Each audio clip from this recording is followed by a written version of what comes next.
Ladies and gentlemen, This is the Dental Up Podcast, brought to you by Keating Dental Arts, a full-service, award-winning dental laboratory. Each week, you'll learn tips and techniques from real-world dentists, bringing you in-depth interviews, motivating stories, current events, and sports. Here is your special host, the Senior Technical Advisor for Keating Dental Arts, Brandon Fetters.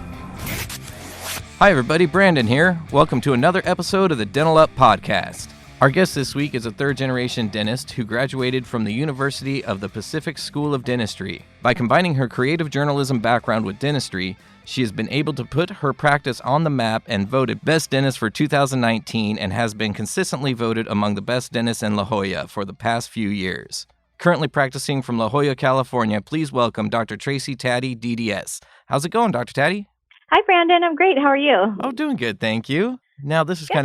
it's been great conversing with you over the years here, and it's kind of interesting because I've never asked you this question, but why did you get into dentistry? At what point did you think that you wanted to become a dentist?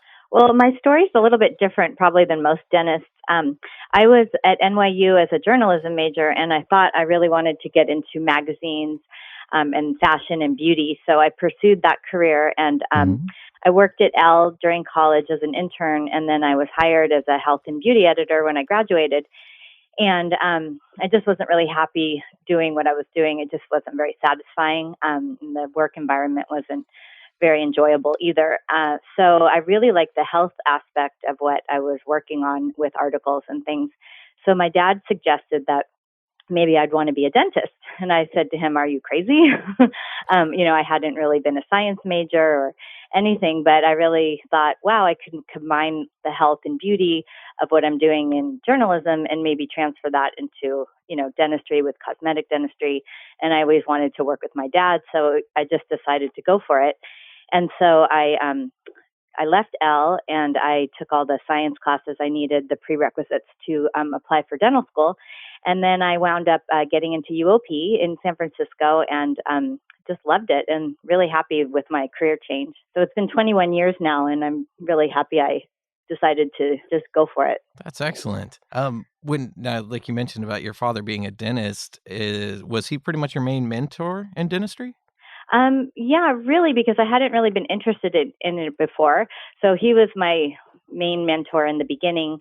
And then I actually came up to your lab where I met you guys and took the over-the-shoulder program with Dr. David Hornbrook.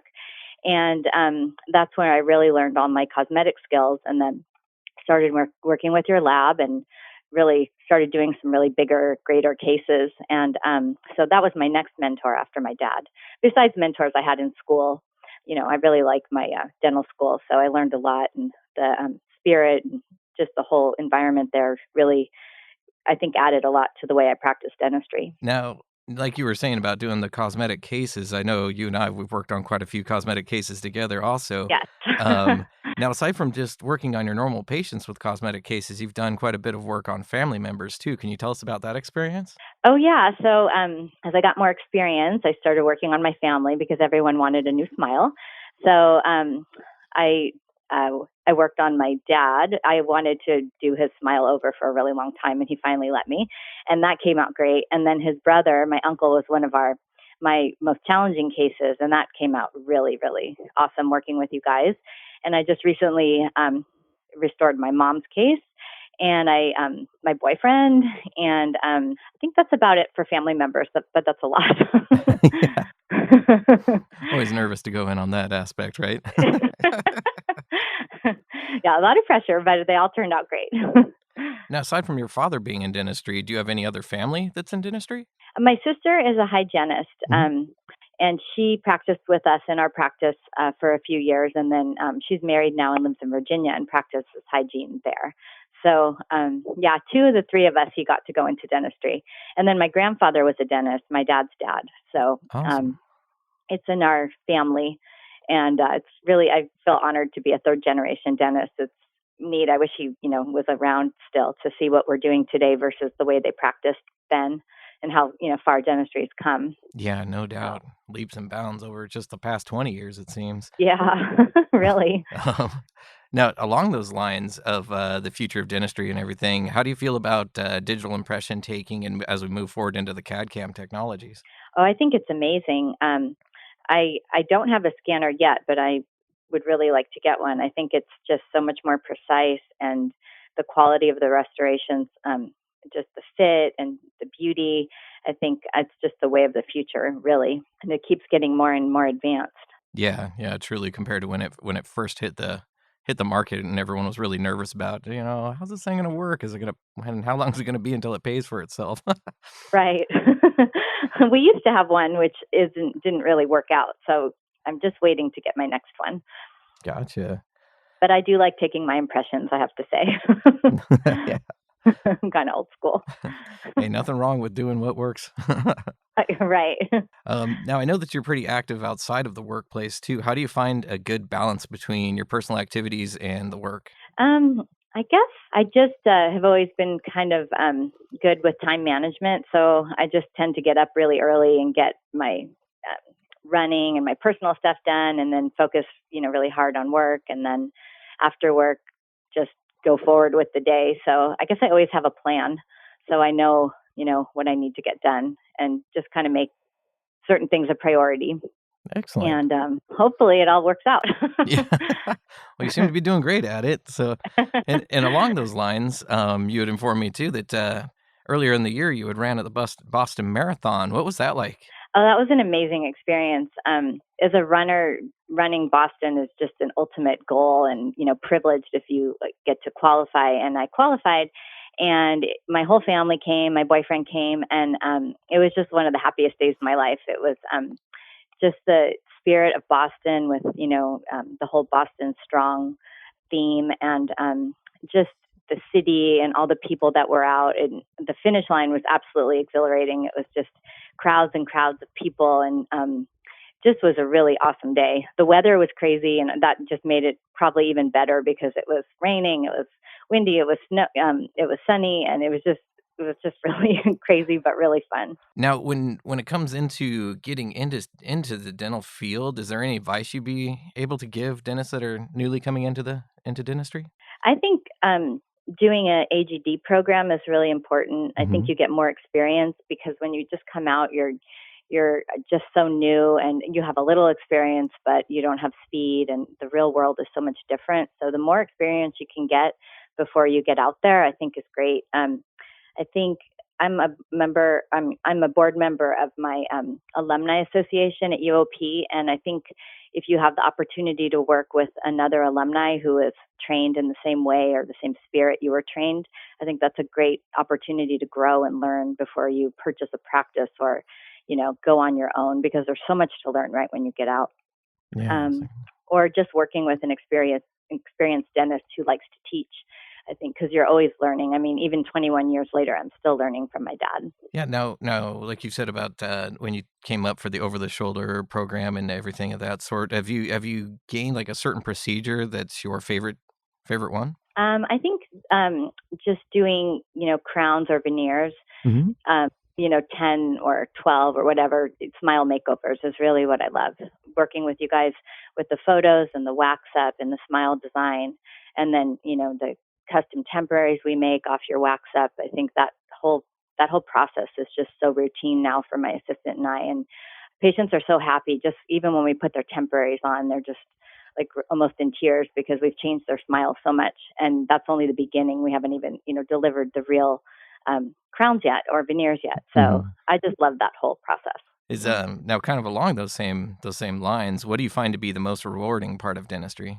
I think that is when you Hmm. really change someone's smile and change their whole image of themselves. And you see the patient after you've delivered their new smile, a few months later, and they're different in some way, whether it's the way they dress or the way they smile or the way they present themselves, or photos they've taken with their new smile and they show you. I think that, you know, that's just such a great gift we can give people. Yeah, absolutely. That's awesome. Now, I know that you have a pretty good online presence. Do you feel that Facebook and Instagram has really helped your practice? I think I've been working a lot on our Instagram, and you Hmm. guys have been helping me when we post all of our cases together. But I think it helps. I don't know if it brings new patients, but I think when you get a new patient, it's nice for them to go on your Instagram and see what the vibe of your office is and what work you're doing, and just kind of I feel like our Instagram gives people the experience of what it would be like to come to our practice. So that's why I think it's important. Now, I know that I get to see you at least once a year when you come up to the CDA. Do you often attend other dental society meetings or conventions? Yeah, I'm part of the San Diego Dental Society, and I'm part of the alumni board up at UOP. And I really like to take continuing ed classes, so I've done quite a few of those. I always come up to CDA, and I'm always looking for new things to learn and seminars to take. Excellent. Now let's see what as far as marketing is considered. Now I know that you said that you've done a lot of the Instagram. Do you do any other forms of marketing to help your practice grow? Well, our practice is down here in La Jolla, and it's kind of a small town village environment, and so we advertise in our local newspaper, the La Jolla Light, Mhm. and it's nice because the picture of my dad and I, people recognize us when we're out and about, and they say, oh, those are the dentists, the father-daughter dentists. So that advertising has really helped us. I think just patient referrals are our main source of marketing, but Yeah. that's what we mainly do. Excellent. Now, do you work with implants very often, Dr. Taddy? I restore implants. I don't place them. Mm-hmm. And I really like Astra implants. So that's been the one that I lean towards. Gotcha. And do you tend to lean more toward doing zirconia abutments or titanium, or what are your thoughts on that? I've done mostly titanium in the anterior. The zirconium or the gold hue are the ones I've done. Mm-hmm. So working with a periodontist or an oral surgeon and you guys, we always, try to figure out what would the best abutment be. And I also like the custom abutments. I just feel like the contour is a lot better. So I've always done the Atlantis custom abutments and then restored with, crowns made by you. Now, when you mentioned about practicing down in La Jolla, was there anything that really drew you to that area to start, or were you originally from that area? Why did you decide to start your practice down there? Oh, it's kind of a funny story. My dad, my family, me, everyone, we're from the Bronx in New York. So my dad practiced with my grandfather in a real small office in the Bronx. And Mhm. so after he graduated and worked for a while, he decided that they wanted to move to somewhere sunny and warm. So they were either going to go to Florida or California. So they came to California and they found La Jolla right on the ocean. And my dad wanted to be able to see palm trees from his office. So they found a house, they bought a practice or opened a practice from scratch. And no one thought that they would be able to stay, but it worked out. And 45 years later, we're still here. And it was probably the best decision he ever made. That's awesome. Yeah, imagine that's quite a different lifestyle going from the Yeah. Bronx down to down to La Jolla. Yeah, that's a good change. Now, I know that you had mentioned about you were waiting to get in another CAD system, or I'm sorry, a digital scanner for the for digital impression taking. Have you introduced any other technology into your practice lately? Any new equipment? We just purchased a new light by Voco, which is really small. It looks like a pen, and we really like that. Nothing. We actually haven't done anything extraordinary lately. We just moved our office from one location in La Jolla to another, so we haven't purchased anything major. But the next major thing that we would like to get is a scanner. Now, do you do anything, or do you guys try and do anything differently as a culture to help attract more patients? I know you had mentioned about the online, giving them the feel of what's happening inside the practice and how they're being treated. But while you have patients there, do you feel like you do anything special that really gets that extra chip? I think our practice is very family oriented, so we treat Mhm. our patients like they're our friends or our family, whether it's like checking up on them after a procedure, when I call them at night, or just having conversations and really taking our time and not ever, double booking or rushing. And I think people appreciate that, just that extra care or, being available on a weekend. So I think people feel like they're cared for really well when they come here. That's excellent. So do you end up having to do a lot of weekend calls or emergency calls in? Not really, but people can always reach me, which I think is nice. So whether I call in a medication or, Mhm. tell them I'll see them Monday or just talk to them about what's going on, it's nice to, have that peace of mind and be able to just dial your dentist's cell phone and have her answer or call back. Yeah, yeah, that is great. Yeah, now I know that you mentioned about how you're constantly learning, which is always a very important thing. Have you ever thought about becoming a speaker or teaching classes? I've thought about, I'd really like to go back to my dental school if I could, maybe once a month or a couple times a month, and teach. I think Mhm. that'd be really, really fun. I really enjoy the new students, and that's one of my favorite parts about being on the alumni board. Um, so I'd really like to do that if I can, get up there at some point in my career and give back. That's excellent. Now, given the fact that you and your father are both working at your office, how do you balance that workflow of patients between the two of you? Well, my dad is, I guess you could say, semi-retired. He Mhm. comes to the office every day and he stays for about half the day. He does a lot of administrative work and he's a TMJ specialist, so he does Oh, see TMJ patients. And he does have, some patients that always want to see him. So we balance it with our staff. And he's not, I'm doing most of the dental work, but, when he has a patient, we make time in the schedule for him.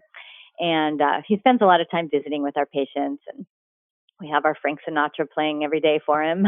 So nice. he likes to be at work every day, and it's really nice to have him. That's great. That's great. Now, along those lines, and you said you just moved into that your new location here. Were you looking to expand further, or possibly bring on any new associates? We're not looking to expand as far as space, but at some point, I'd love to have an associate to work with, and when I transition, further along. But not right now. But at some point, I'd love to hire someone from UOP to come in and work with me. Did what about possibly having more than one location? Have you thought about splitting up your week like that? I used to do that when I owned a practice nearby here before I joined my dad, Uh huh. and I really like being in one spot. So this is great. I can understand that feeling. I imagine that could get kind of hectic sometimes, bouncing Yeah. between two offices. Right now, just given this kind of unique moment, because it's nice to always have you on the show here, Dr. Taddy. Would you have any feedback for me on how our lab's performing? Oh, the lab is great. I think I've used you for about, I don't know, 4 or 5 years now, and Mhm. you're my only lab. Once I met you guys, I, dropped all the other labs, and I just feel like we have such a great communication. And I always talk to you, and you help me with even hard cases or, problems with a case or how to solve a case. And it's just so nice. I felt like when I was there, it was such a family environment with Sean and everyone. And that's why I love coming up. And your work is great. We don't really send much back, and we always work together and get it right. So I've been really really happy and grateful. Awesome. Thank you so much. Yeah, along those lines, do you have any advice you'd be able to give other dentists out there about how to communicate with their laboratories?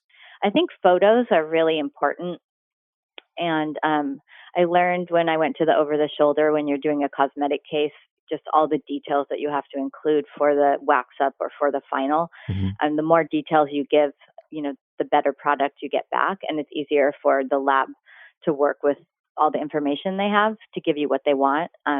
So just doing like a very detailed lab sheet and taking really good photos and a lot of photos, I think the more information, the better. I'd have to agree with you there. You do make it pretty easy for us, so thank you very much, Oh. Dr. Taddy. Oh, well, it's been absolutely wonderful having you on the show. Really appreciate you taking the time out of your busy day. Thank you so very much. Oh, thank you, Brandon. This was great. Yeah, anything you wanted to add? No, I just look forward to working with you guys for many more years. Well, thank you so much, Dr. Taddy. We hope to work with you for many years to come as well. Really appreciate you being on the show. Thank you. Take care of yourself. Talk to you very soon. Bye-bye. Thanks for joining us on the Dental Up Podcast Show this week. Make sure to follow us on Facebook, Instagram, and Twitter, or search the Dental Up Podcast on iTunes for our weekly feed. Don't forget to visit KeatingDentalArts.com/promo for exclusive offers. Keating Dental Arts is a full-service dental laboratory, and we're nationwide. We'd love for you to send us a case so we can show you the Keating difference. If you dig what you heard, please leave a review on iTunes, and we'll be back next week.